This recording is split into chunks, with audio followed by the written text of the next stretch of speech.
Women are treated with respect in Islam. Do some Muslim men mistreat women? Certainly. As American men mistreat some women. But it's not in the teachings of Islam. In fact, the Muslim woman is supposed to be protected. The men are the protectors and the maintainers of the women. So I can just say it briefly that the women is supposed to be given great respect and great protection in the Muslim community. And I am ashamed to see that 102,000 American women are raped a year.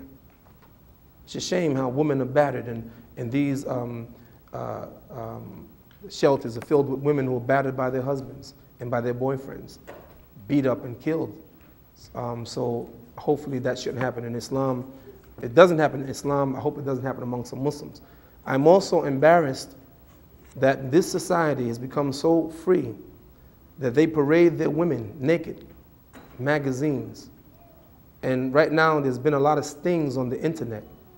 There are people that trade pictures of women and little girls, child pornography on the internet. It's a shame. In a Muslim society, you would never have that. I remember when I went to Mecca and I had Times magazine in my suitcase. And before you go into the city, at the airport, they check customs.